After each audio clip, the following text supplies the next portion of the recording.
Let's get it. 580 Sports Talk is live and direct on a Friday. For the first time in 2026, we're back with you on the sports voice of Kansas, 580 WIBW FM 104.9, online at 580WIBW.com, and on our video streaming channels on our YouTube channel, 580 Sports Talk, and our Facebook page, WIBW News. My name is Dan Lucero. We are hanging out with you for the next 2 hours-ish on this first 2026 edition of 580 Sports Talk. And however, wherever, and whenever you're listening to the show today, thanks so much for coming back from the new year with us and making the show a part of your afternoon. Happy New Year, everyone. Hope you had a safe and happy New Year's celebration. Y'all came out of hibernation today. I think everybody did. I think everybody was kind of cooped up and hung out and didn't really do anything for a while. Judging by the lines to get gas and the lines at the UPS store that I encountered today, none of y'all were doing nothing last week. And I respect that. But I do. I hope you had an opportunity to enjoy yourselves, enjoy time with family and friends, enjoy some football, and have gotten your 2026 off to a good start. We're going to enjoy our time together on the program today before we break away for some high school hoops. Ring in the new year with our first 580 Preps game of the week of the new year tonight. I'll be headed out to Shawnee Heights to see the Thunderbirds host the Hayden Wildcats in girls and boys basketball action. And because there's no school today, we're getting things started a little early tonight. It's a 5 o'clock tip for the girls contest. So we'll go on the air about 4:45 with our pregame coverage. So first edition of the new year of 580 Sports Talk, only going to be about an hour and 45 minutes or so. But myself and Larry Latimer will have the call of some high school basketball tonight. Again, it is Shawnee Heights and Hayden. Girls at 5, boys game to follow. Both games should be good. And looking forward to joining you for the games tonight in the 580 Preps game of the week. So with only an hour and 45 minutes or so, that's not a lot of time, but we got a lot to talk about. We got a lot to talk about on this edition of the show, and we've got two great guests. The Kansas City Chiefs play on Sunday, and then they are done for 2025. There is no playoff football coming to Arrowhead Stadium. The Chiefs are finished following Sunday afternoon's game against the Las Vegas Raiders. We'll talk a little bit about it, but our guests will also be talking about it today. Two guests lined up for you. Bottom of this hour, as always on a Friday in the opening hour of the show, our Chiefs insider, Matt Derrick of ChiefsDigest.com. He'll tell us what to expect from tonight's game. Or not tonight's game, Sunday afternoon's game between the Chiefs and the Raiders in the regular season finale.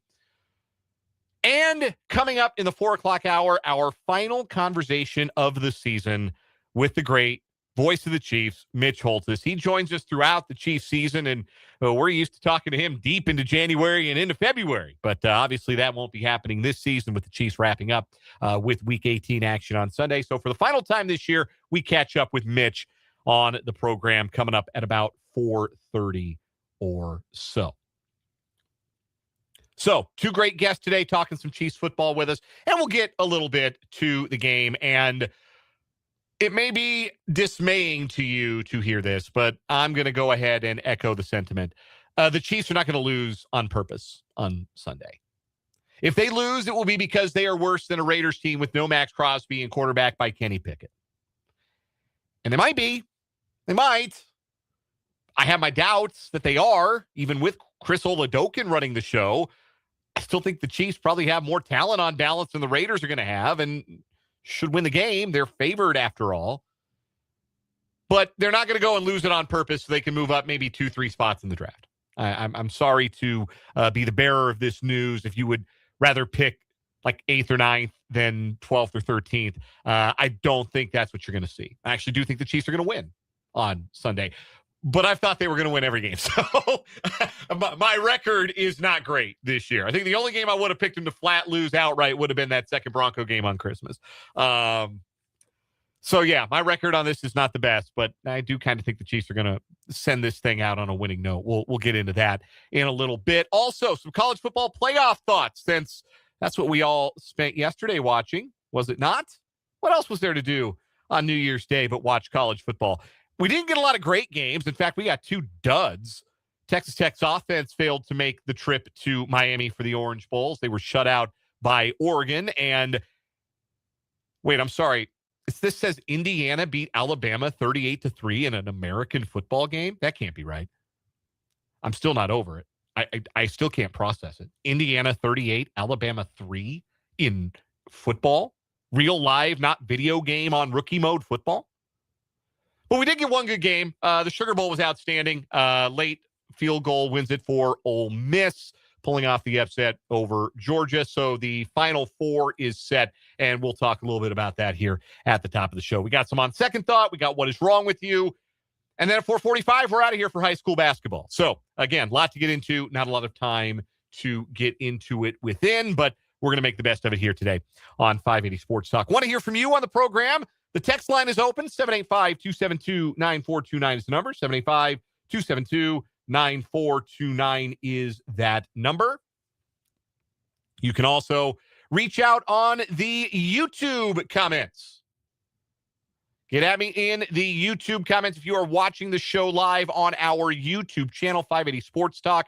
I thank very much those of you who are in already today. I see Mark and Vance and Tyler and Paul in to start the new year with us. Thanks for being here, guys. Look forward to hearing from you and others in the live chat while we are live on YouTube, 580 Sports Talk, which is every time we're live on the show. You can pull us up on YouTube, jump in that live chat, interact throughout the show, interact with us, interact with your fellow listeners. I say us, it's me for the first hour, and then I'm going to pass the baton. The rest of the cast is also back from the holiday. Brendan Dworzinski, Spencer Dupuis, you'll hear from them in the 4 o'clock hour.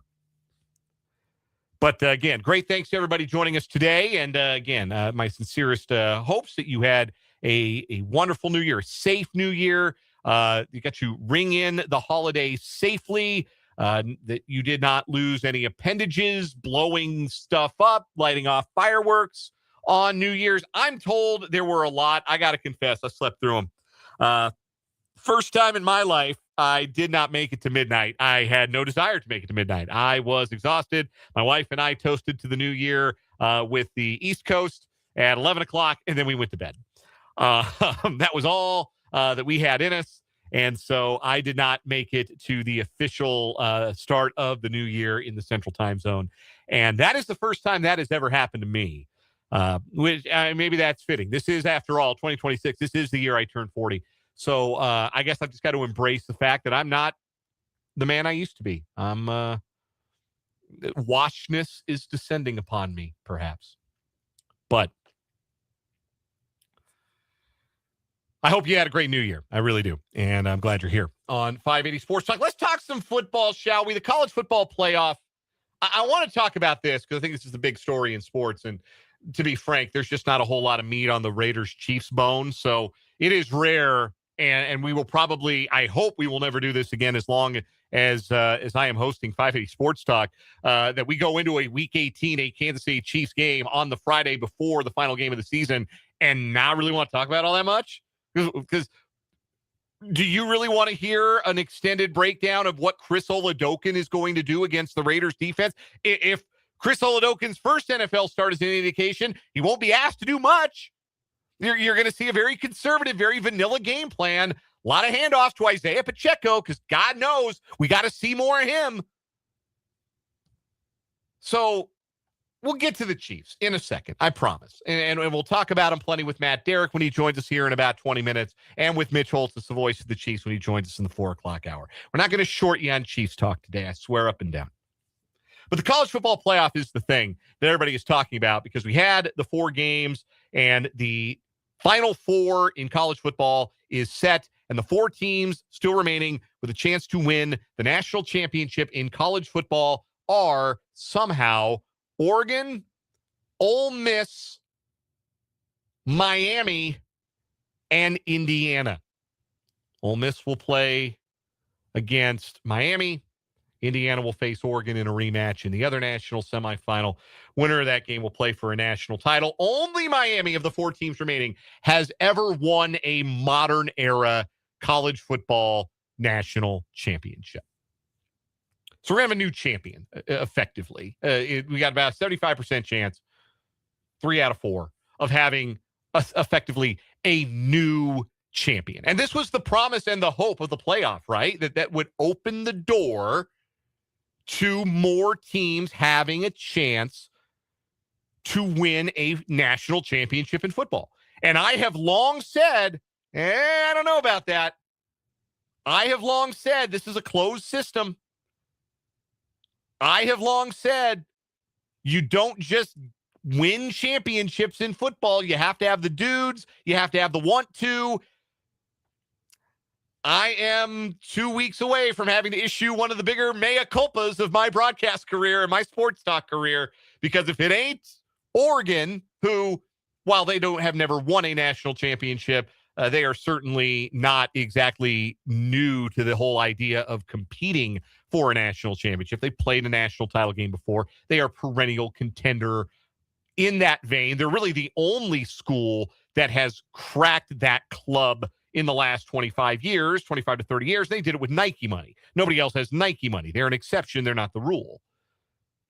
But unless it is Oregon or Miami, who has done this kind of thing before, because Miami has always had a lot of want-to and has always had a lot of finances to throw around, legally or extra-legally or flat-out illegally in some cases, and because it has access to so much talent, so much football talent to add to its roster, that they have won a modern era national championship. They won a BCS title, of course, in 2001, and should have won another in 2002, but they got their revenge for that one on New Year's Eve night. I think we can put the 2002 BCS national title game finally and fully to bed. But the other 2 teams left are Ole Miss, who hasn't won a national championship since they claimed a poll title in the 60s, and Indiana. And I'm here to ask you this question, folks. Did any team this week, did any team in the Final Four look more like a national champion than Indiana did? Did anyone look better to you? Yeah, I know Oregon dump truck Texas Tech, but I think that was more about Baron Morton definitively and obviously not being ready for prime time. The lights were brighter than expected meme you've ever seen before applied to Baron Morton. It was the one concern I had about Texas Tech all the way back to the preseason when we were picking how we thought the Big 12 was going to finish. And Lord knows I got that completely wrong. But my one hang up with Texas Tech was, are they good enough at quarterback? Are we sure? No matter how well it comes together on defense, how well it comes together on the offensive line, are we sure they've got the quarterback that could go win them a national championship? And Baron Morton, on the biggest stage of his career on New Year's Day, said emphatically, absolutely no, I am not that guy. Please lower the light. It is too bright for me. And that, I think, is really what you can look at Oregon's performance and attribute that to. They ended up winning that game 23-0, but that was not as one-sided as what Indiana did to Alabama. Like, if you watch both games, one right after the other, I think Indiana clearly was the more impressive football team. Oregon should have won that game by 40 points. Texas Tech couldn't do anything. Texas Tech wouldn't have scored in an empty stadium against air. But Indiana, what they did to Alabama, that looked like a national champion. That looked like Alabama used to look. Just overwhelming in the trenches, running the ball when you know they're going to run the ball. Quarterback makes all the right plays, all the big throws, big freaky wide receivers catching touchdowns. Indiana's best team left. They're 2 wins away from winning this thing. I will be shocked at this point if they don't. And if they do, it is going to entirely reframe how we look at college football, how we look at the playoff, and how every program in America sees itself. And I don't know that every program will handle that appropriately, because there's a lot you can't replicate with what has happened at Indiana, because Curt Cignetti appears to be a one of one, or if not a one of one, at least the closest thing we've seen to Bill Snyder since Bill Snyder. Like, there's a lot of parallels between what Curt Cignetti's done at Indiana and what Bill Snyder did at Kansas State. There's a lot of parallels there. There's a lot of parallels in the style, the coaching style, the demeanor, let's call it, on the sideline. Curt Cignetti barely cracked a smile for the entire 3.5 hours that his team had their entire foot up Alabama's ass. Didn't crack a smile. Didn't seem to be enjoying himself. Seemed to be saying in his head, well, yes, this is what I expected would happen. This is what was supposed to happen. I knew this would happen. We prepared for this to happen, and now it's happening. I'm not surprised. Why should I look surprised? Why should anyone be surprised? That was kind of Bill Snyder's demeanor. Like, none of this is a surprise. We prepared for this. We prepared for this outcome. We trained for this outcome. We believed that this outcome would manifest itself, and here it is. If you're surprised, that's on you. That's a reflection of you. We're not. That's Indiana football right now. Like, if you wanted to helmet scout going into that game and just assume, yeah, well, Indiana's a cute story, but come on, it's Alabama. They got more talent. No, the hell they didn't. No, they didn't. And this is the thing, too. Like, Alabama's guys, maybe not as many of Alabama's guys as you used to know, but Alabama's guys. Ryan Williams was on the cover of a video game. You know their guys. Quick, name a non-skill player at Indiana. And no, the center that got Rose Bowl game MVP doesn't count because you know his name because he got Rose Bowl MVP. We don't know who these dudes are.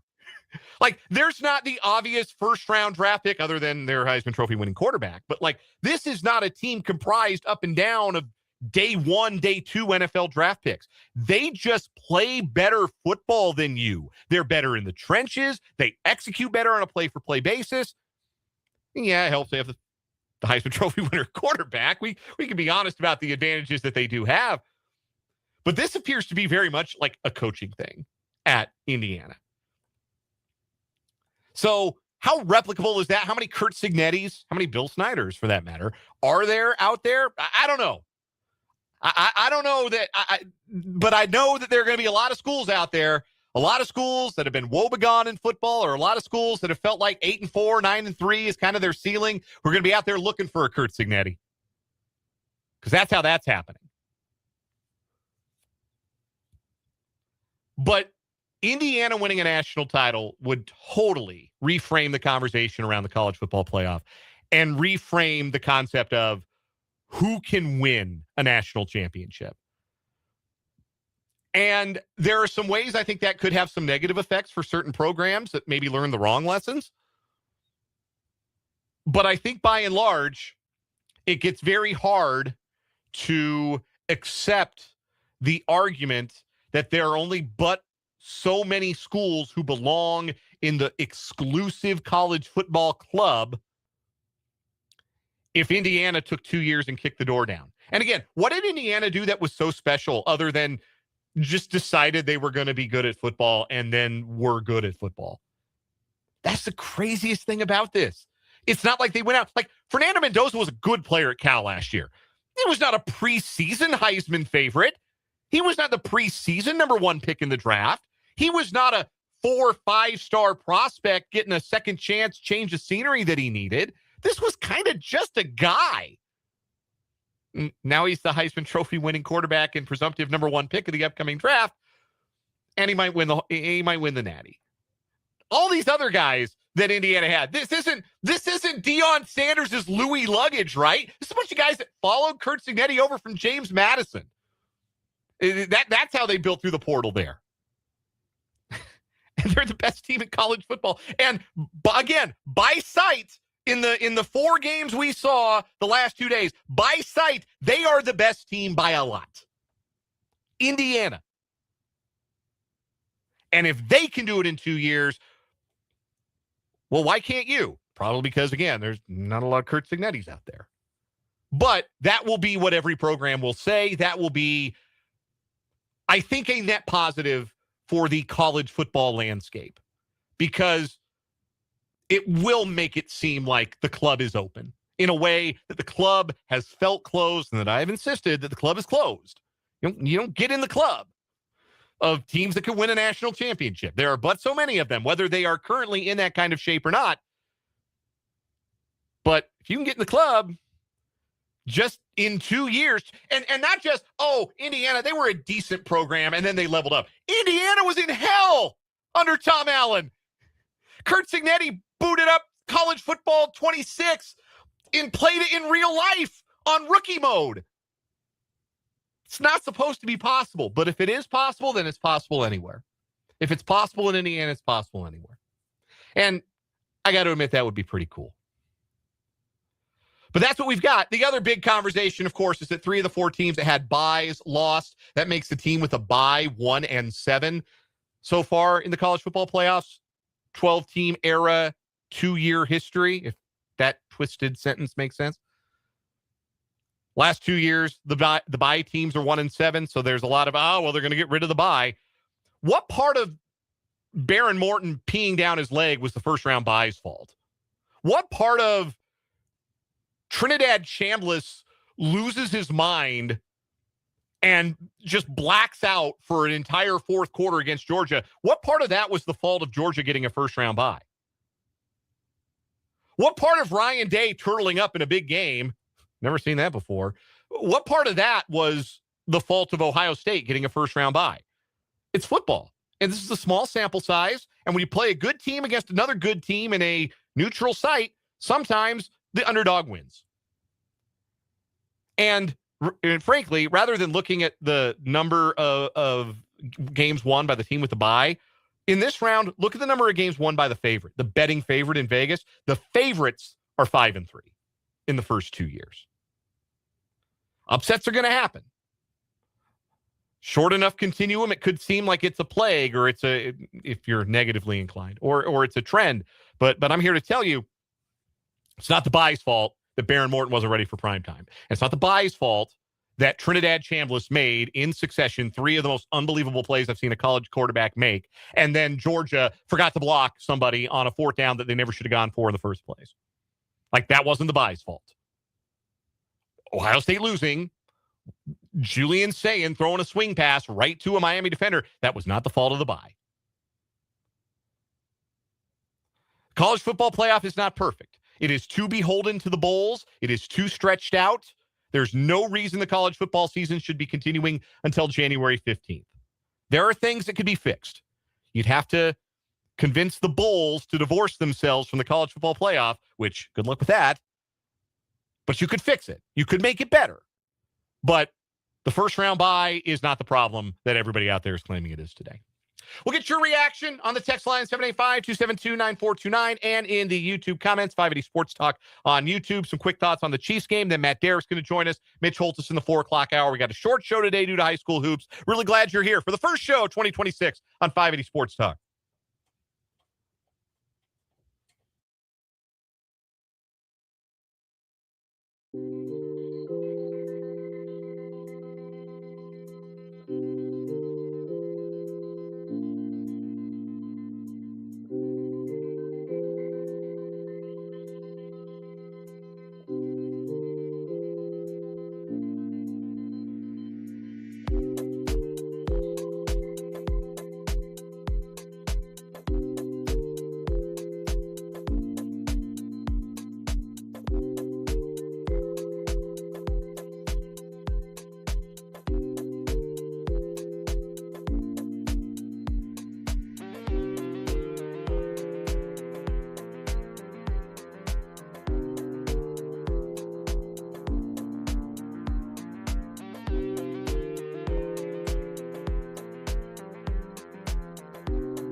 3:32 on 580 Sports Talk. We're just getting started. Glad you're here with us today. Our first show, 2026, with you until 4:45. Then we're breaking away for high school basketball. Shawnee Heights and Hayden tonight in the 580 Preps Game of the Week, presented by Aero Exteriors. Matt Derrick of Chiefs Digest, our Chiefs Insider, joins us here in just a bit. The Chiefs play the Raiders on Sunday. Imagine trying to make the commercial promo for this one. Oladokin, Pickett. It's a classic AFL rivalry as the Raiders and the Chiefs play on CBS. Yeah, no Geno Smith for the Raiders. Kenny Pickett's going to get the start. Obviously, it's Chris Oladokin's second career start for the Chiefs.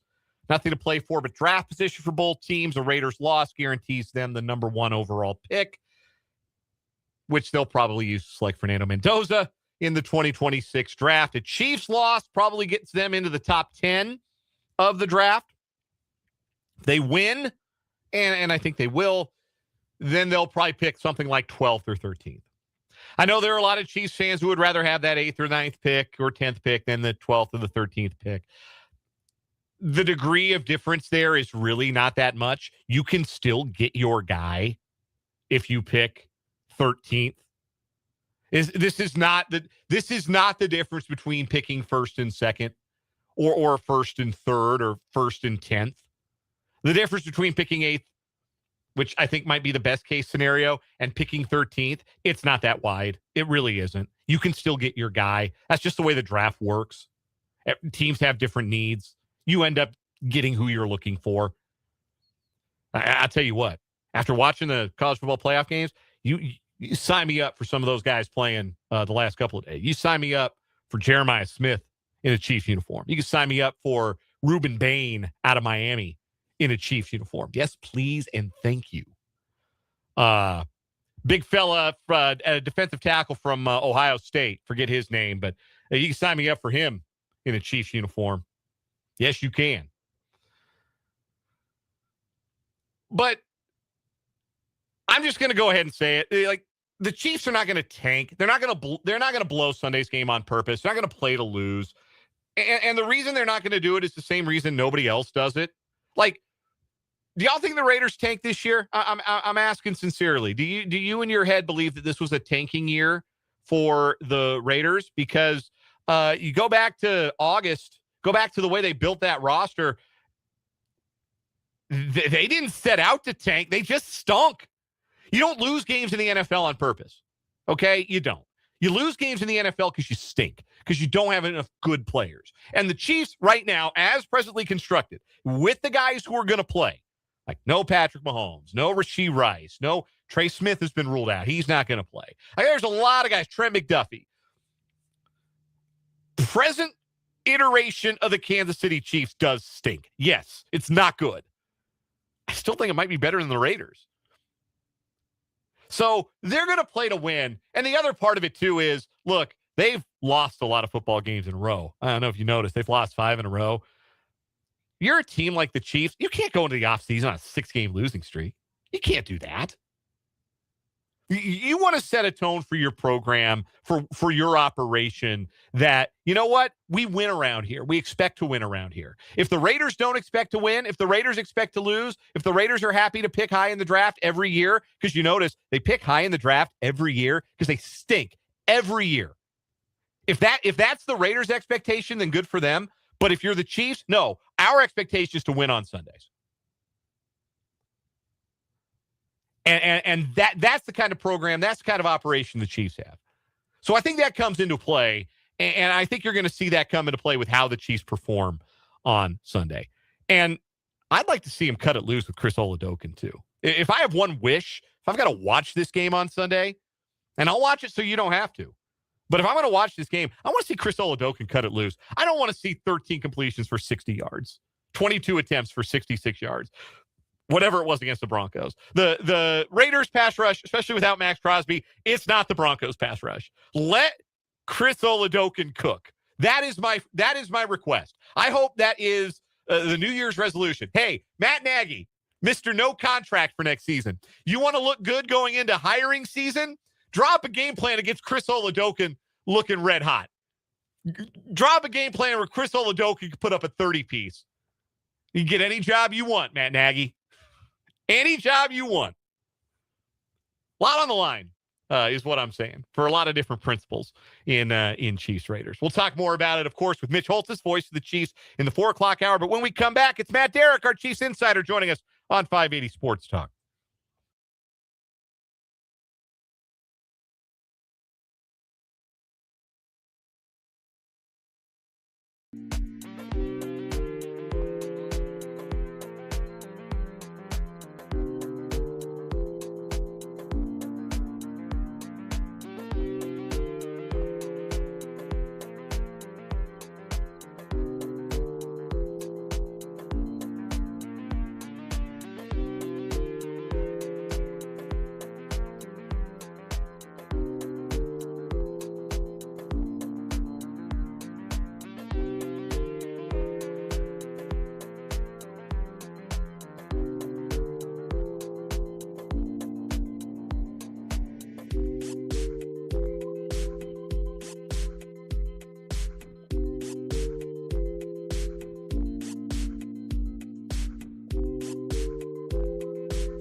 We go to Kansas City, and our Chiefs insider, Matt Derrick of ChiefsDigest.com. He joins us every Friday here on 580 Sports Talk on the Fleming Place Wine and Spirits Hotline. Matt, Happy New Year, my friend. How did you ring in the start to 2026? Watching a little college football, and I'm pulling into my parking lot, my driveway at the stroke of midnight, so that when the fireworks and gunshots in the neighborhood all went off, it scared me to death. Yeah, I slept through the fireworks. I didn't make it to midnight. First time in my life, I didn't make it to midnight. My wife and I were just exhausted, so we celebrated at 11 with the East Coast, and we went to bed. So is it typically pretty rambunctious neighborhood celebrations where you're at?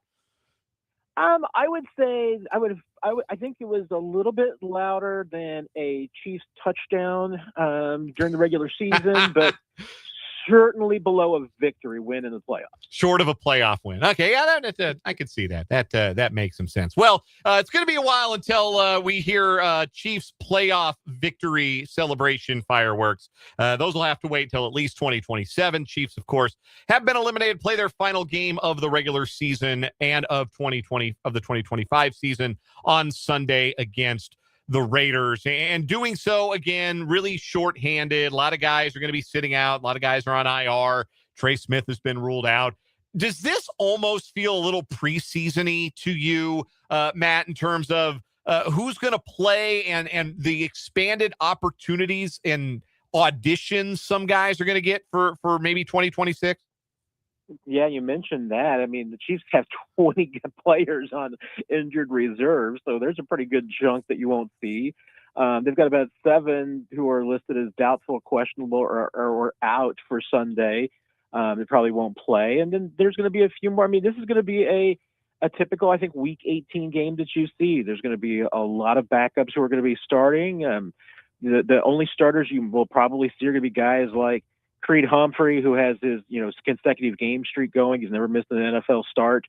It certainly looks like the Chiefs plan on trying to get Travis Kelce to the 57 yards that he needs to bypass Jason Witten at number 2 on the tight end receiving yards list. Maybe that's a decoy, but it certainly seems like that's what this week. But otherwise, yeah, you're right. I mean, this is going to feel a lot like, I think, a preseason game. Certainly more like a Week 18 game than we've seen the last couple of weeks. Matt Derrick is our Chiefs insider, covers the Chiefs at Chiefs Digest, chiefsdigest.com, joins us every Friday here on 580 Sports Talk. We talked about it coming out of the Christmas Day loss to the Broncos, that Chris Oladokun in that game, in his first NFL start against one of the league's truly elite defenses in Denver, showed that in that situation, he could protect the football, he could make a play or two, he could not be the reason you lost effectively. But the Chiefs didn't cut him loose, didn't ask him to do a whole lot in that game. Do you think they cut him a little bit more loose, him and the rest of this offense in the regular season finale against a depleted Raider team, a lesser Raider team, and just say, hey, let's go see what you got. Let's go let it all hang out. Yeah, you hit it perfectly. And I certainly hope so, because you're right that last week they managed that game the way that Andy Reid usually does when he's trying to win a game with a backup quarterback, which was and the intention of that game plan last week, offensively and defensively, was clearly just try to keep the game close until the end and see if you can win a coin flip and take the game near the end. And they almost pulled it off. This week, it's not about trying to win the game. I mean, I think they're going to win the game regardless, just because the Raiders are that bad. But I think you want to learn a lot more about your team, and you want to throw the ball around a little bit. I think you want to let Chris Oladokun have a full week's game plan that he can put into action, and just cut it loose for a couple of reasons. One, yes, to see if this is a guy that can be a backup for you in the future, somebody that you can trust and feel like that you can have around. I mean, Chris is not a young guy. I mean, he's 27, so he's getting up there quarterback wise. But you can at least find out if he's a guy that you can have around. But you also want to learn that about all the guys that's going to be around him. What do they have? There's going to be some guys that are playing in this game that, like you've mentioned, because of the injuries and everything else going on, that they're not necessarily guaranteed to make the roster next year. These are guys who are kind of fighting to maybe fill some spots, and you want to find out what they can do. And I don't think you want to play conservative in that situation. I think you want to put them into spots where you can find out if they can make plays or not. There's a lot of talk about tanking. You lose the game, you get a higher draft pick. Like, that's a consolation prize, sure. If the Chiefs were to somehow lose this game, that, okay, yeah, they end up, they pick 8th or 9th instead of 12th or 13th or whatever. But my theory is that there's an element of this where there's a Chiefs team in that locker room. There are veteran guys who are going to dress for this game that do not want to go into an offseason on a 6-game losing streak, no matter what that means for draft position. That there's a level of pride, there's an expectation in that locker room that a 6-game losing streak to end the season would not sit right. Have you sensed that from some of the leaders, some of the veteran guys on this team this week? Yeah, 100%. I mean, is it the same level of focus that you would see for a normal game under the circumstances for this team? No. I mean, they've admitted it. They know they're not in the playoffs, and so there's not that same level of focus and maybe fire that you would normally see. But I've talked to plenty of guys this week who are just like, it would be so nice to finish the season with a win, and talking about a couple of references this week to being like undefeated in 26. It's like starting a brand new year with a win that you can then build upon, take it through the off season, and then take it into the regular season and start off and kind of just have the entire year begin with a winning tone that they didn't have at the end of 25. Our guest is Matt Derrick. He is our Chiefs insider, joining us here on 580 Sports Talk. The class of 2022, the Chiefs draft class, they'll be playing their final games, some of them as Chiefs. Like, we know, obviously, George Karlaftis is going to be back. Trent McDuffie's had his 5th-year option picked up, so he's under contract for next year. But all those other 2022 picks that have been so influential in what the Chiefs have been able to do over the last 4 seasons, guys like Jalen Watson, Brian Cook, Leo Chenal, Isaiah Pacheco, and I know there's some I'm forgetting here. Those guys all hit free agency at the end of the season.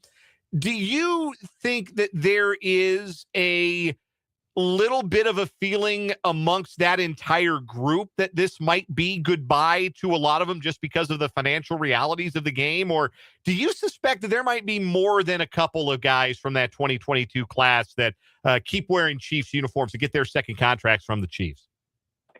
Yeah, it's really going to be interesting, and you've hit on it there. I mean, this is going to be a little bit different because there's a lot of guys in that 22 class that, we know we're not going to see. It looks like Isaiah Pacheco is not going to play in this game.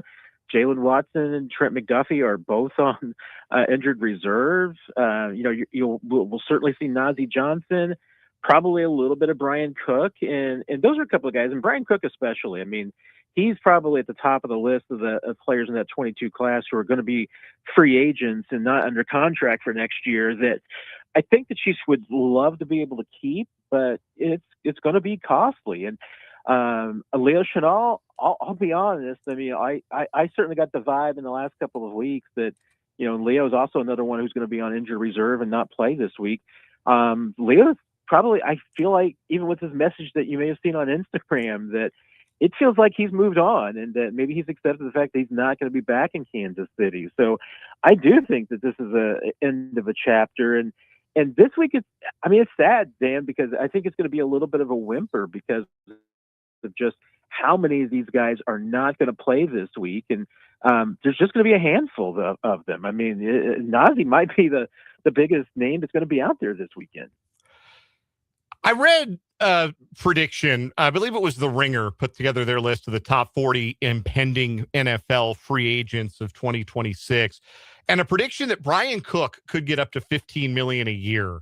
And the author, in fact, would be surprised if he doesn't get $15 million a year when he hits free agency. Does that sound like a number that's about right for you, given Cook's performance this year? And is he, and of course, we all have all kinds of time, more than we're used to talk about, the offseason plans of the Chiefs. But does Cook strike you as a priority guy for the Chiefs moving forward? It's really interesting. I think Brian is a guy that the Chiefs would love to be able to keep. I just don't know if they think that they can. And you're right. I mean, at that price point, you would have made the choice to a degree maybe last year, and maybe you're going to be making another choice this year, which is which of these safeties are you going to pay? Because the Chiefs will have Jamari Conner is going to be a free agent after next season. So, you made the decision last year that you weren't going to pay Justin Reed $15 million a year. That's essentially about what he got with the Saints. So you made that choice. Now do you pay Brian Cook or do you possibly pay Jamari Conner? That's what I think that they're up to. I mean, that's the decision. If you decide to sign Brian Cook, you're definitely, I think, closing the door on Conner. And if you don't sign Cook, then you're leaving the door open to maybe Conner's the guy that you sign long term. Of that group, I mean, I think I would sign Brian Cook. I think he's the guy that has the most upside, and I think has been the most consistent when healthy. Health may be a factor in this. The Chiefs are really the only ones that know how his ankle is, and I'm sure that will be a factor since he's had 2 surgeries on that ankle in his career. Going back to college, it's going to be tough for him. I'm sure that it's going to be a focus of a lot of the questions in free agency is just how much wear and tear is on that ankle, but. I think the Chiefs would love to be able to keep him. I think there's a question about whether or not they feel like that they can at the right price. All right, Matt, as we go into this regular season finale, a couple more questions from Matt Derrick of ChiefsDigest.com, our Chiefs insider here on 580 Sports Talk. Which player, and we asked this going into the Christmas game, we'll ask it again going into this finale, which player do you think has the most to gain or lose with their performance realistically in Week 18? Ooh, that's a really good question because that's usually something I like to think about, and I hadn't done it with this game yet. Man, I'm tempted to say, and maybe just use a group because I think it's the offensive line that's got a lot of question marks. I mean, there's spots that certainly guys can make some cases. There's going to be some defensive linemen. The Chiefs probably will need 4 or 5 new defensive linemen next year. So a guy like Zach Pickens could certainly go a long way to winning a job there. But, this Chiefs offensive line, they feel like they know who their 5 starters are going to be next year. So there's a few spots that are open, but Esapole, True Godric, they could absolutely nail down spots. Hunter Norzaz probably going to play a lot this week, and you'll see if he's going to, maybe nail down a spot for sure. They've got to make the choice on Mike Caliendo and whether or not they're going to bring him back as a restricted free agent. So there's some spots that some offensive linemen. The Chiefs could really honestly, Dan, maybe just go ahead and put their offensive line in place after this week by looking at week 18 and saying, okay, which one of these 4 guys can be our backups? I can certainly see them to a degree. If that's the case, maybe they don't even address offensive line in free agency or the draft because they really like the group that they have. And like I said, they feel like that with Jalen Moore and Josh Simmons on the outside, they've got tackle addressed for 2026. And you said you think the Chiefs are going to win this game. What do you think will put them over the top of this woeful Raiders team on Sunday? I think they're just going to be a little less woeful. Right. Here's the thing. Between Chris Oladokun and Kenny Pickett, you asked me which quarterback do I trust more? I trust Chris Oladokun. So I think that's just going to be down to it. And now you never know when it comes down to these backups versus backups. Crazy things can happen, but I think that the Chiefs are just a little bit more focused and, like I said, less woeful. But I've been saying I think I'm going to go with 18-12. If it's 10 field goals, it wouldn't surprise me, or just some missed extra points and 2-point per conversions. Safeties, who knows, Dan? Matt Derrick will have it all covered at ChiefsDigest.com. He is our Chiefs insider here on 580 Sports Talk. Matt, thank you so much for the time as always. Happy New Year again, and we'll start talking off-season next week. Longer than we're used to this off-season, but we'll start breaking it down next week. Can't wait to start talking about the drafts and free agency and all that with you, Dan. Take care, my friend. That is Matt Derrick. We'll take one last time out. Come back with On Second Thought to wrap up this first hour of 580 Sports Talk.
On second thought, I had it wrong about Curt Cignetti at Indiana. I watched them last year, and look, anytime you win any amount of games that is greater than like the bare minimum to get to a bowl, Indiana, you've done something really special for that football program. So they won, 10, 11 games last year, and that was impressive, but I was not impressed with Cignetti's performance in the big games. I thought they turtled against Ohio State. I thought in the playoff against Notre Dame, they played to lose respectably. I thought that was kind of weak from a coach who came in with a lot of bluster, that now famous "I win, Google me" line from his press conference when he was hired. I thought that was not the sort of coaching that I would want to see from somebody who came in with such bravado. I believe I dubbed Cignetti to be all hat, no cattle at that time, and carried that perception of his team and his program and his coaching style into this year. Wrong. Oops. They got a lot of cattle. They got better cattle than Alabama. I'll tell you that.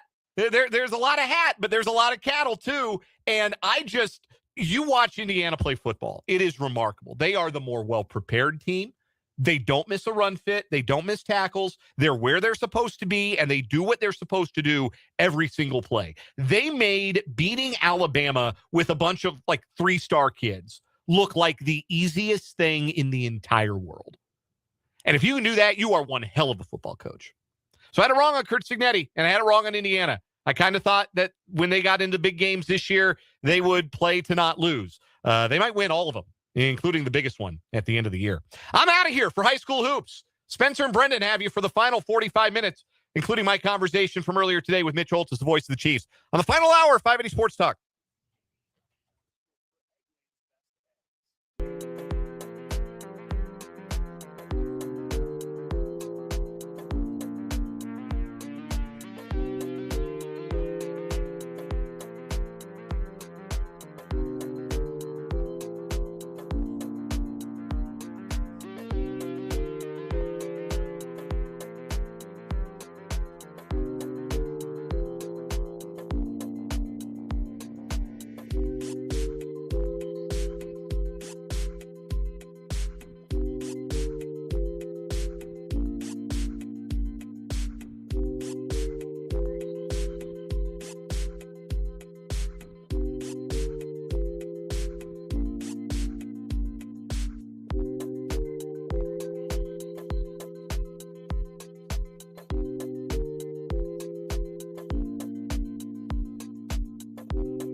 now, 4 o'clock hour of 580 Sports Talk coming at you. Hot change, line change. If you were expecting to see more of Dan Lucero, well, you missed out. He's out of here. He's on his way for some high school basketball tonight. The 580 Preps high school basketball game of the week doubleheader as Washburn. Buddy, let me tell you, I am amped for Washburn basketball to be back. You're so ready for tomorrow. Oh, buddy, am I. It is our high school game of the week. However, it is Hayden versus Shawnee Heights tonight, a former Centennial League rivalry. Early start time as well. Scheduled start for the girls game, 5 o'clock. We'll have pregame somewhere in that area here on 580 WIBW. But as we build up to that, I'm Brendan Dworzinski. Hello. Happy New Year. That's Spencer Dupuis. Spencer, good to see you. Been a while since we have had Spencer in the box. Back. How was the trip? How was the holiday? It was good. Good. I can for certainly tell you that I was very confused when my plane got on the ground in Kansas City on Monday, and I thought I left here and it was going to be in the 60s, and all of a sudden it was felt like negative degrees when I got back. I was very confused.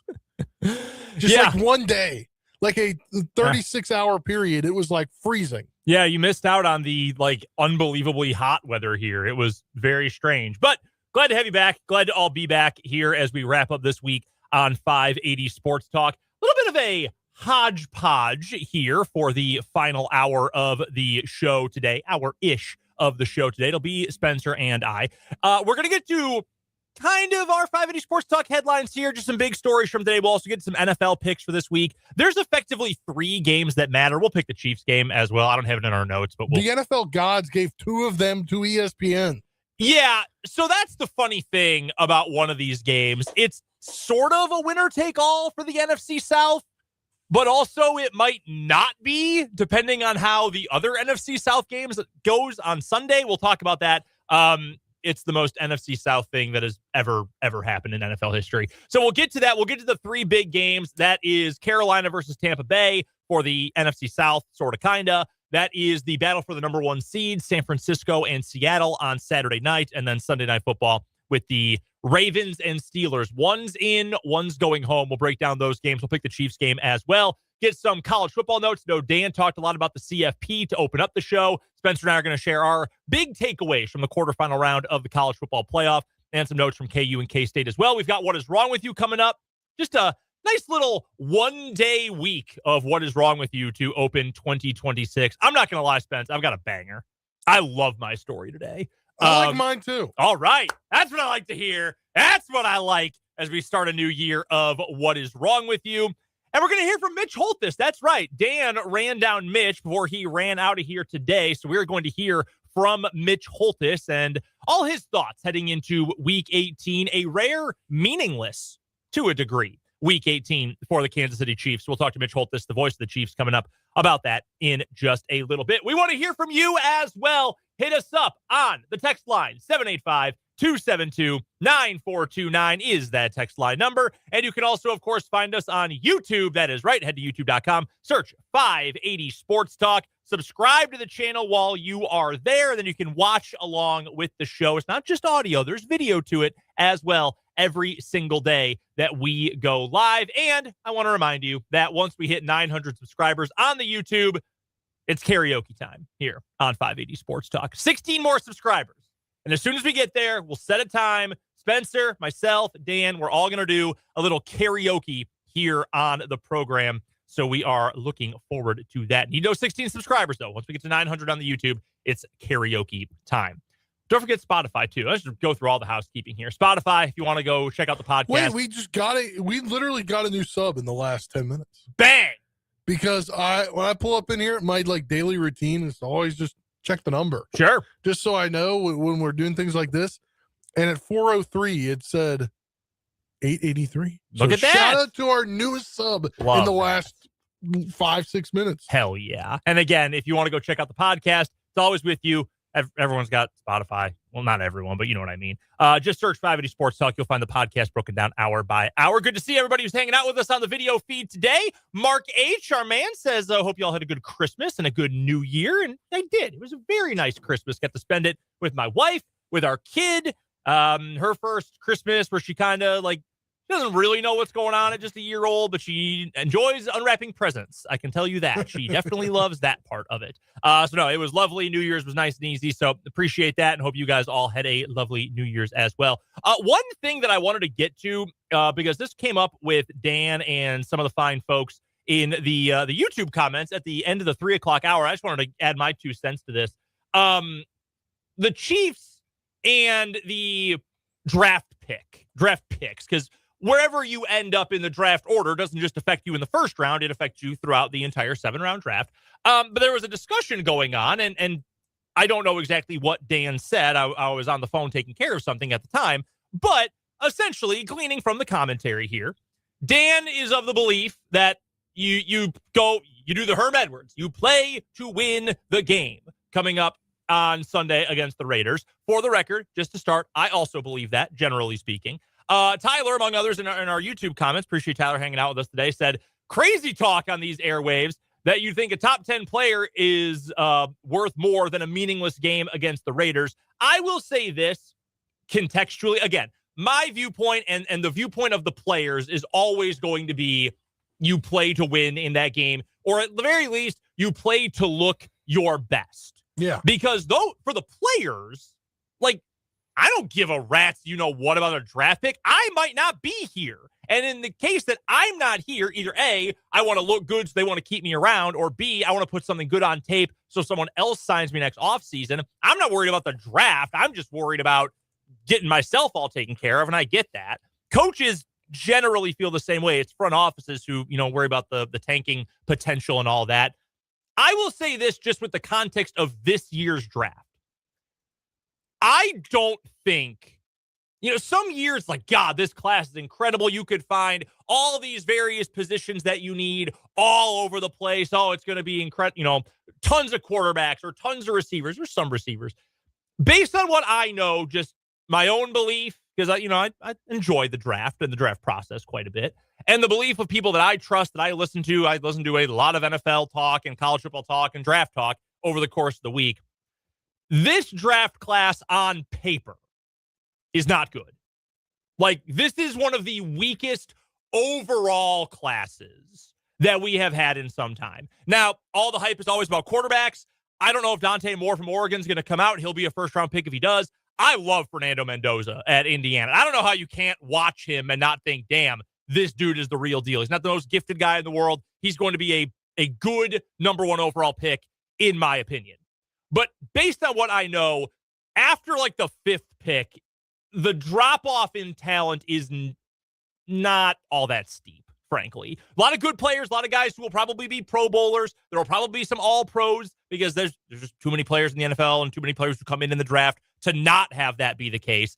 I am just saying, to the point made here, I don't, for this year, believe there is a huge difference between the 9th pick and the 12th pick, or the 10th pick and the 13th pick, something like that. However it shakes out, obviously, if the Chiefs win, that'll drop them slightly. The Raiders, if they lose, our resident Raiders fan Jeffrey asked in the YouTube comments, if Vegas wins, will they lose the number 1 pick?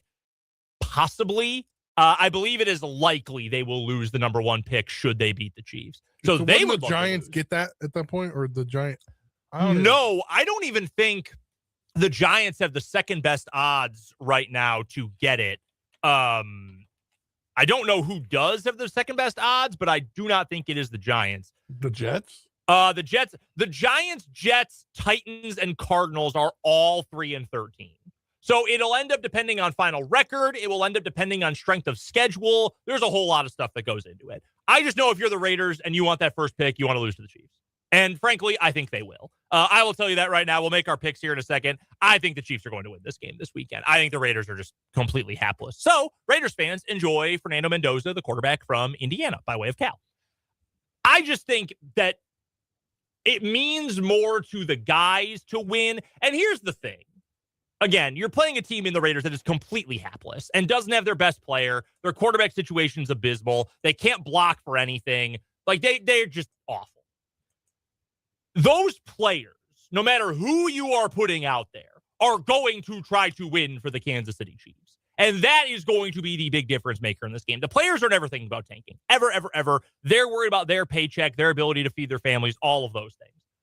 I don't think, just personally, in this draft of all drafts, you're missing a lot if you pick 13th versus 10th. That's all I'm saying. I don't think it's going to make a big difference just in terms of talent. You can always move up. You can always move back. It's not like losing out on the number one quarterback. Let me put it that way. Because I think I would put Mendoza above Moore. I think after that, the quarterback class is kind of shaky. Yeah. Like Ty Simpson, maybe, I guess. I don't know. Like, it's not a great quarterback class after the top two, assuming that both guys come out. Mendoza obviously will. If you're going to lose or win, and that decides if you're going to get your franchise quarterback or not, okay, that's scary. Go ask the New York Jets. You know who they picked when they won a game late in the season and it allowed the number one pick to go to the Jacksonville Jaguars instead? That was the Trevor Lawrence, Zach Wilson draft. And you might have some complaints about Trevor Lawrence. I sure do.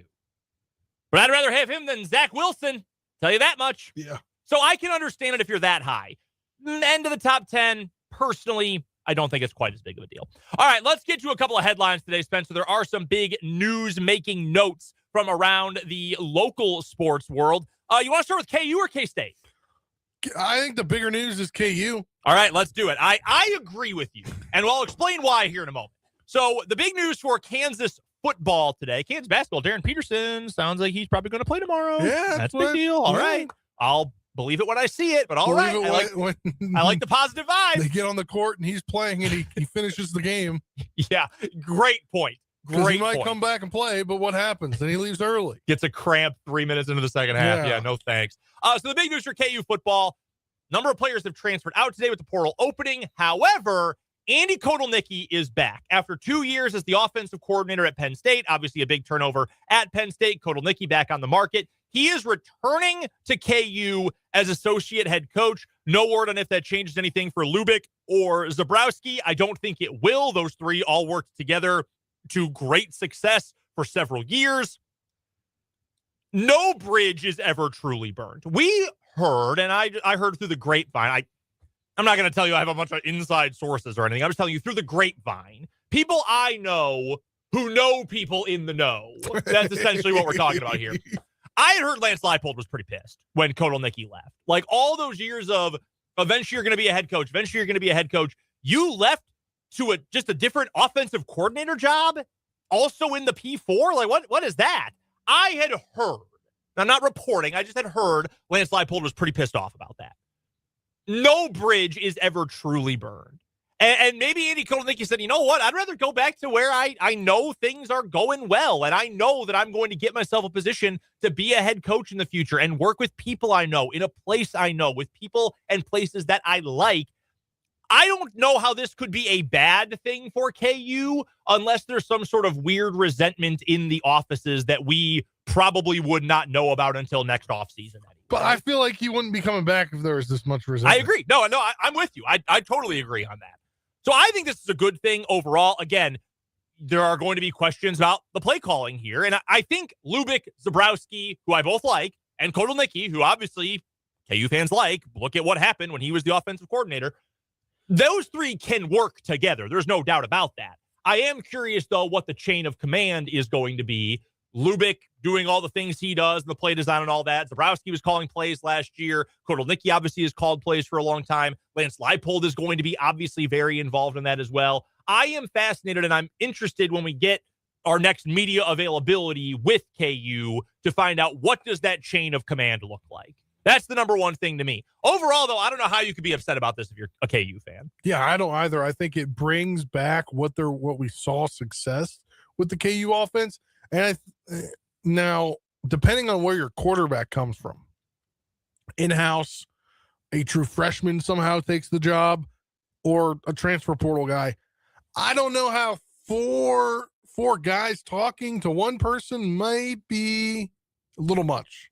That's my only take back. Exactly. And that's why I'm like, what exactly is Kotelnicki going to be doing? Sure. No, I think how that's a great involved point. is he with the quarterback? Because that's the biggest question on the roster, I feel like. Let me throw something at you. Coach in waiting? I saw somebody on Twitter point this out earlier today that says Well, could we see Leipold retire at the end of next season? Now, I don't think that will happen. I don't want that to happen. And generally speaking, I hate the coach in waiting thing. I don't think it really ever goes well. Although it went well in the bowl game for Utah, I'll tell you that much. It's possible. Yeah. A lot of people think that's what's going on with the KU basketball team. Again, I don't know if I necessarily agree that it's going to be Jacques Vaughn when Bill Self hangs it up in a couple of years. Not a couple, a few, an indeterminate number of years, just probably not that long, not reporting anything again. But it's just an option out there. The K-State news, and here's why I don't think this is very, a big deal. And maybe I'm wrong. Maybe I do not have the pulse of Wildcat Nation as well as I think, Spencer. The quarterback of the Wildcats, Avery Johnson, announces today he's coming back for his senior year to K-State. Am I supposed to be surprised by this? I know I saw KU fans obviously trolling K-State fans on the internet, whatever, that happens. I saw some K-State fans who were anxious. I think that was mostly based on just last year was a disappointment. Did anyone actually think he was going to transfer out?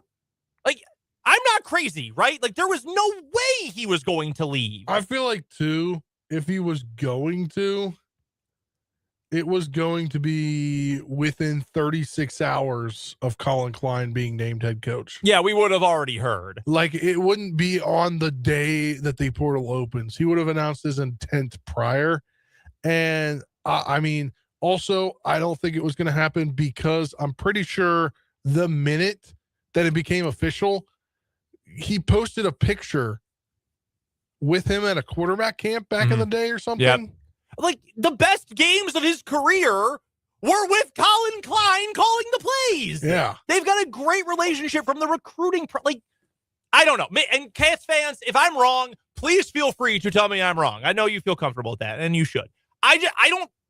Is this news? I guess it is because he made an announcement. I never thought he was actually going to leave. It never would have made any sense. Although, he's best friends with Jace Brown. Big whoop. I think Jace Brown's just.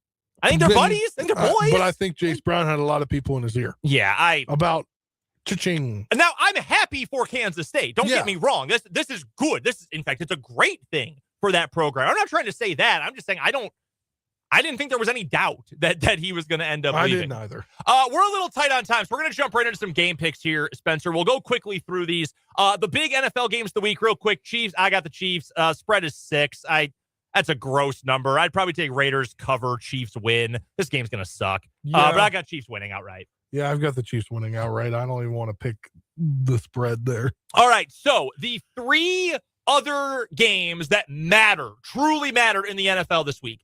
Saturday afternoon, Carolina at Tampa Bay. The Bucs are favored by 3. If Carolina wins, they win the division. If the Bucs win, we have to wait until Sunday because if the Falcons beat the Saints, there would be a 3-way tie in the South at 8 and 9, and the Panthers would win that tiebreaker. Absurd. I think Carolina wins. I know they didn't play very well last week. I think the vibes in Tampa are horrific. I would take Carolina to cover, and I would take Carolina to win. I think Tampa wins, gets in the playoffs, and saves a job for a year that shouldn't be saved. Freaking Todd Bowles. Yeah. All right, Saturday night, Seattle at San Francisco. Both are in the playoffs. Winner gets the number 1 seed. San Francisco at home is a 2-point underdog. I'm taking San Francisco at home as a 2-point dog. I think they win by a field goal. I kind of think something's fishy. Something is wrong with that line, and I don't like it. I'm taking San Francisco too. Something is gross about that line. Finally, Sunday Night Football, Baltimore-Pittsburgh. 1 wins the division. 1's staying on the couch for the postseason. Pittsburgh at home, a 3.5-point underdog. I think Pittsburgh wins, and I think Lamar's playing. I think it's the end of the Harbaugh era in Baltimore. If they have to get rid of one, Lamar or Harbaugh, who do you think stays, who goes? You think Harbaugh's out? I think Harbaugh's out. I think because it eventually becomes time to where you need a refresh. Yeah, and I do agree with that. Lamar still has great talent, and you pair him with a good offensive coordinator and coach where you can get on the same page with, that might be a little bit better than with the situation they're in right now. I'll take Pittsburgh to cover. 3.5 at home. I'll take Pittsburgh to cover. We have to get to a break. What is wrong with you's next? Don't forget 580 Preps Game of the Week, brought to you by Aero Exteriors, coming up a little bit later on this evening. Let's get to a break here on 580 WIBW.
All right, we've got to breeze through this edition of What Is Wrong With You, our first for 2026. Spencer, you're up first. And we're going to Lake City, Florida. A Florida man who tried to only cover up his face is accused of walking into a Florida meat market in the nude and robbing it. According to the Lake City PD, officers were called to BJ's Meat Market on Main Boulevard shortly before 9 p.m. on December 23rd to investigate a reported robbery. Employees told detectives that the suspect was completely nude except for a face covering at the meat market. So, interesting place to go nude. Police reviewed surveillance video and said Kobe Watkins left a trail of clothing and other evidence along his route of travel. Watkins was taken for medical evaluation before being booked into Columbia County Detention Center. He was charged with robbery with a weapon, exposure of sexual organs, grand theft, and criminal mischief. Incidents like this are unsettling, but the officers responded quickly. That's according to Police Chief Jared Butler. Again, he was charged with robbery with a weapon, exposure of sexual organs, grand theft, and criminal mischief when he went naked into the meat market. BJ's Meat Market, for that fact. I'll just leave that there. Naked in the meat market. Dang, that is a good one. My story is going to take us to Hialeah, Florida, where new video shows a man that police say was a raging robber. He took a sledgehammer to a gaming machine inside of a meat market and smoke shop down in Hialeah, Florida. What's the meat market theme? Why did he do that, Spencer? Because he lost $3,800 gambling at it earlier in the day. That's right. Yeah, he lost $3,800 and decided I'm getting my money back. And then I was going to crack it open with a sledgehammer. By the way, this guy is 46 years old. Come on, man. Jeez. Yeah, lost it in the afternoon, came back at 11:45, tried to break it open. He was arrested along with his girlfriend at the warehouse he owns a mile away from the market. Unbelievable. Oh, by the way, just to add a little bit on to the end of this as well, they took him to a hospital after he was taken into custody to make sure he was okay. He tried to escape. Wow. That's also a crime. All right, so we've got naked at the meat market, and we've got the got this nut. Spencer, you got.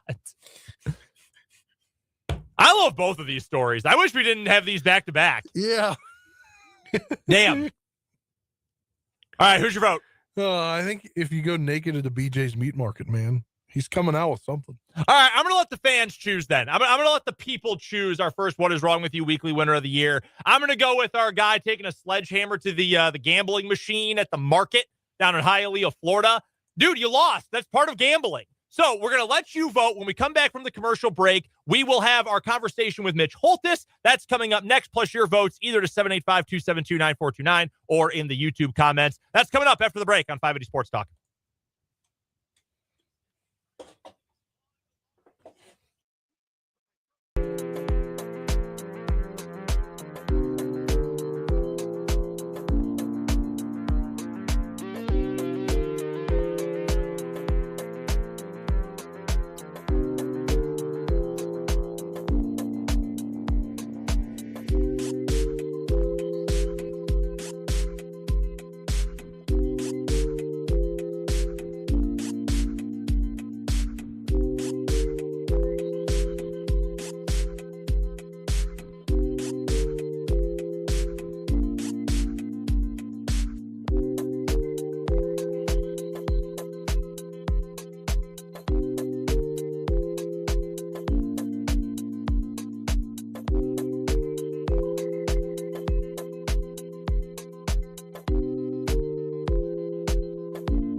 really quickly before we get to Mitch Holthus, we do indeed have a winner. Our first What Is Wrong With You winner of the year.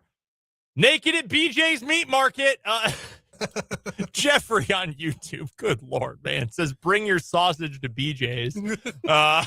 Yeah, that one wins. We put it to the public. They win. That is the winner. Naked at BJ's Meat Market. So congrats, I guess, to him as our winner. We're short on time, so without further ado, let's get to the voice of the Kansas City Chiefs. That's Mitch Holthus. We are pleased to be joined before the Kansas City Chiefs regular season finale by their play-by-play voice, the great Mitch Holthus, joining us here on 580 Sports Talk, a courtesy of our friends at Hy-Vee, your official tailgate headquarters for Kansas City Chiefs football, and by Azura Credit Union, where you can contact Crystal Rippey or Naseem Khan about the credit union advantage for your next home loan. And Mitch, I don't think anybody would have believed these would be the circumstances for Week 18 for the Kansas City Chiefs when camp broke back in August. But if you could predict these things, then they wouldn't be as much fun, the highs and the lows, I suppose. And this is the circumstance in which the Chiefs find themselves going into a Week 18 that will be their final game of the season, and doing so with some players that will be getting an opportunity that is not dissimilar in some ways maybe to that third preseason game where guys are going to get a chance to maybe show what they're about, put some things on film, and make a case that they should have a bigger role or any kind of role in the 2026 Chiefs. Well, the only, and I'm with you, it has somewhat of a feel like that.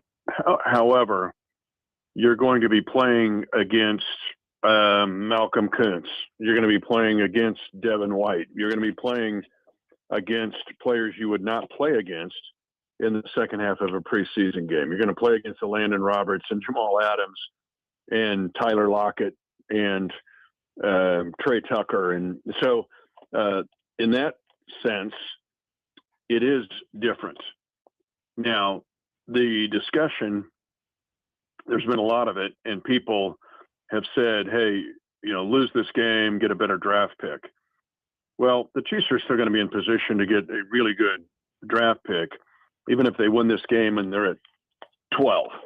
The difference between 9 and 12 is not that much. It's just like 1 to 30. I would argue there's more reason to win the game.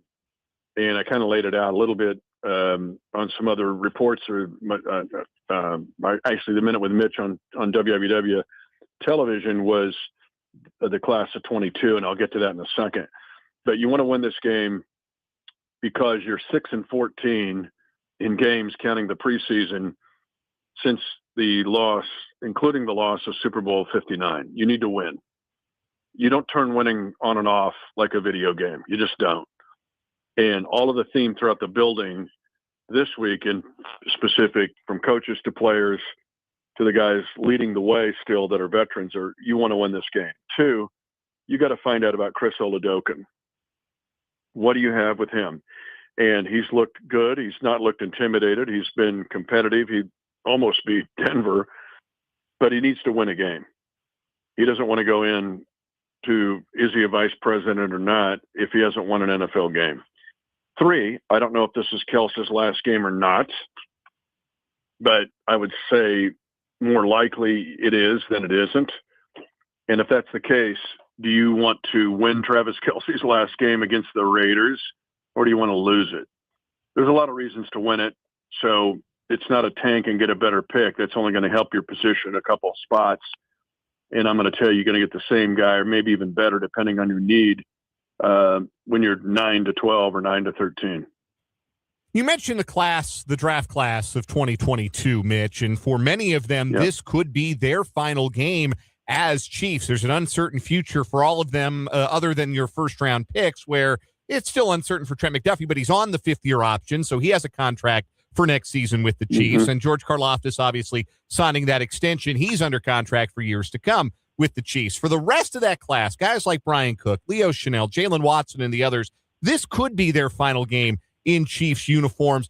And a strange way to a strange time, I'm sure, for all of them to approach that, not knowing what the future holds for them. But in this moment, as they go into what could be their final games as Chiefs, it is worth recognizing just how important that entire draft class was to this organization. We talked about them at the time, Mitch. I remember talking to you about this group in training camp of that season and all of the ways in which you said that they stood out as a rookie class. In what ways did these guys prove to stand out as a 4-year class of players that have impacted winning for the Chiefs? Well, and you've done enough games that you've done senior days, right? Oh, yeah. Oh, yeah. You've done senior night games. And, for 44 years, I did a little college basketball. And I would do a lot of senior night games, and even places that I didn't even know the athletes. But I would get emotional every time just because knowing what those athletes went through, especially if they stayed at the same place for 4 or 5 years, and their families and the sacrifice and just what it meant. And that's the feeling I've got even today, because this will be like their last full practice here in a little bit of those guys. But I think there's still 12 left if you count the free agents, 8 draft picks and 5 undrafted free agents. But Trent McDuffie, George Karlaftis, Brian Cook, Leo Chanel, Joshua Williams, Najee Johnson, Jalen Watson, Isaiah Pacheco, Chris Oladokun, Jack Cochran, Mike Caliendo, and Cole Christensen. Now, those guys have combined in 4 years, 392 wins and 164 losses.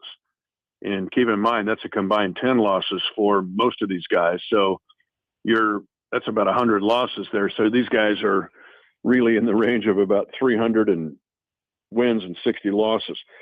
And then a playoff record of, this is just phenomenal, 80 wins and 9 losses combined. 3 Super Bowl appearances, 2 Lombardi trophies. Some will get to stay. A few will get to stay. Most will go. But I said all should be remembered as one of the great draft classes in Chiefs and NFL history.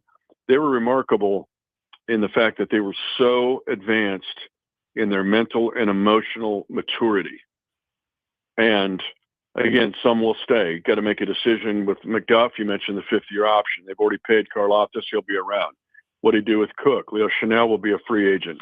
How much money is he going to get in the open market? What do you do? Joshua Williams, Najee Johnson, Jalen Watson, Isaiah Pacheco. Those guys, it'd be hard to keep them all because you've got salary cap issues and you can't pay them all to keep them. So that group has been a phenomenal core, and we just stated what they've done. So this will be a finale for that class. Mitch Holthus is our guest, the voice of the Kansas City Chiefs, joining us a courtesy of Hy-Vee and Azura Credit Union, as he does throughout the Kansas City Chiefs season. You mentioned Travis Kelce earlier and the chance that this could be his final game. And we've talked the last couple of weeks, Mitch, about what his professionalism and his leadership and his attitude as a veteran player have meant to the offense. I want to swing it to the defensive side of the field and talk a little bit about Chris Jones in that regard, because while there's no retirement speculation about Stone Cold, he's still kind of the lion in winter on that defense right now. He's the elder statesman, if you will, and he's been out there giving his all. He had a sack against the Broncos, and he has been more vocal the last couple of weeks. He's been one taking to the podium during the week, talking to the media, things like that. How important has his leadership been and his presence been to the defense, and how important will it be as they go into Week 18 to try and take their best shot to win that regular season finale? Well, and there's some parallels here with Kels and Chris Jones in that they've come a long way. Now, Travis was here in 13, 14, 15, didn't play in 13. He had just the one couple snaps. He had the injury. But he had a 2-year head start on Chris, and then they've been together since 2016, but both have matured just a massive amount since they entered the league. And that maturity includes taking responsibility beyond yourself and even taking responsibility for an entire group, meaning the offense and defense. And Kels, yields to Mahomes in this regard, but Chris Jones has kind of taken over that along with Nick Bolton. But the fact that Chris has taken so much responsibility beyond his own game is what's most impressive. And you can hear his maturity when he's at the podium, when he speaks publicly, but also get to see and hear him speak privately. And I'm like, man, this kid has grown up a whole lot. And so that becomes invaluable, especially going into the 2026 offseason, where you're going to have some of that carryover from veteran players, even if Kels gives it up, because Pat's going to be going through rehab, and somebody's going to have to step up, and Chris will be a good person to do that. Chris worked really hard last year in the offseason. It's been up and down this year in the regular season. We got to get him some help. He gets double teamed. But with him and Bolt leading the way defensively, then you've got some conduit to give you some direction, because you're going to have a whole bunch of new players here starting in March. And somebody's got to be here to, hey, here's how we do it. This is what coach says. But once coach is done talking, here's how we do things here. Because last year was an anomaly. We don't lose here. We win, and we win at a high level, and here's how we're going to win. Somebody's got to give that message every day, whether it's in the weight room, whether it's in the cold tub, whether it's in the locker room just hanging out and chopping it up, or whether it's on the practice field. That message has to be consistent and has to be daily. Chris Oladokun gets his second career start under center. Won't be facing the sort of fearsome pass rush that the Denver Broncos had to offer when he saw them on Christmas Day. And, of course, you'd expect some growth from start one to start two. What do you expect to see from Chris Oladokun? What did he show in that first start that maybe proved that he was capable of showing a little bit more as he goes along and has this opportunity to start the regular season finale? Well, when he had to come in against Tennessee, you're just curious guy. Is this going to collapse, or is he going to be able to compete? And he was able to move the ball, especially in the 2-minute offense, which was impressive, and did so against a Jeffrey Simmons type guy. But then you've got an elite defense in Denver that has to win the game. And you're thinking, man, this has all of the makings of a 41-3. And Oladokun played Denver's defense off their feet. He stunned them, I think, in the fact that he makes some Mahomesian plays. He was creating plays with his feet and keeping plays alive. He showed great poise. Remember, the fumble comes back to him, but the fact that he had the poise and then kept his eyes upfield to find Juju Smith-Schuster for a first down, that's a backbreaker for a great defensive. Like, man, he just pulled that off. So I've seen a lot from him. He gets a red zone touchdown against the best red zone defense in the NFL, or one or two, depending on the ranking, but they've been there all year. And he gets a red zone touchdown. At 63% completion percentage, that's okay. That's really good. I mean, he's got a 31-yard completion. But the fact that he has led scoring drives in 6 times in 7 quarters, to me, tells you he's got a chance. But he's got to win a game. He doesn't want to, if he's going to be the vice president, or you're thinking he might be going into the offseason, he needs to have a win on his resume that just helps everybody think a little differently about Chris Oladokun. All right, Mitch, we'll wrap things up with you with some nuggets of the night for Raider Week. And it might be the final game of the regular season, final game of the year, but Raider Week is still Raider Week, Mitch. I know that much. Yeah, I mean, Ashton Jeanty, we haven't talked about him, but I don't know if they've utilized him enough. The Raiders are last on 1st and 10 rushing plays. Or I'm sorry, one's got less. And you're thinking, well, they're behind. Well, no, not 1st and 10. But the fact that Ashton Jeanty of the Raiders is the only rookie other than Gale Sayers, who was from Speed, Kansas, by the way, have 800-plus rushing yards, 5 rushing touchdowns, 5 receiving touchdowns. So that's impressive when you look at Ashton Jeanty. But this game, too, is, to me, about Kelsey. We all know Kelsey's on the cusp of getting 13,000 receiving yards. He only needs 10. And he'll do it in the 192nd game he's played. That's the fastest by a tight end by a large margin in NFL history. His receptions consecutively, if he gets 1 reception, that's 191 games in a row. That's 4th in NFL history of all pass catchers. And look at the 3 that are in front of him. with 191 straight games with a catch. And if he gets 7 receptions in the game, he'll have 80 for a 10th straight season. I mean, you're looking at an 80 catch, 900-ish yard receiving year for Kels in his 13th year. If he gets the 10th straight season of 80 receptions, that'll be the best in NFL history of all pass catchers. And so only Jerry Rice will have had more. I'm sorry, consistently for 10 straight years, best in NFL history of all pass catchers, and would be second in NFL history of all time years with 80 catches. And that's only Jerry Rice, who has more with 12. Like, we're just talking about an alien here of what he's been able to do. And hopefully he'll be able to check all those boxes in this game on Sunday. Plenty to watch for and root for in the regular season finale for the Kansas City Chiefs against the Las Vegas Raiders. Mitch Holthus, of course, will have the call, the voice of the Chiefs, joining us on 580 Sports Talk. Thanks to Hy-Vee, our official tailgate headquarters for Kansas City Chiefs football, and Azura Credit Union, where you can contact Crystal Rippey or Naseem Khan about the credit union advantage for your next home loan. Mitch, safe travels to Vegas. Have a great call to wind down the 2025 season. You got it. And a shout out to all of our listeners and our sponsors for making this possible. This is a weird feeling, but the infrastructure's here, and we'll attack 2026. No doubt about that. No doubt in my mind. Thank you again, Mitch, for everything. Yes, sir. Thank you. That is the great Mitch Holthus, the voice of the Kansas City Chiefs, talking to our Dan Lucero. Appreciate Mitch's time as always. And that's going to do it today for 580 Sports Talk. We've got to get out of here. Check out the podcast on Spotify. Go subscribe to the 580 Sports Talk YouTube as well. For Spencer Dupuis, I'm Brendan Dworzynski. This has been 580 Sports Talk. 90 seconds of commercials, then we're sending you to the 580 Preps High School Basketball Game of the Week doubleheader brought to you by Aero Exteriors, the Shawnee Heights versus the Hayden Wildcats. That's coming up next on the Sports Voice of Kansas, 580 WIBW.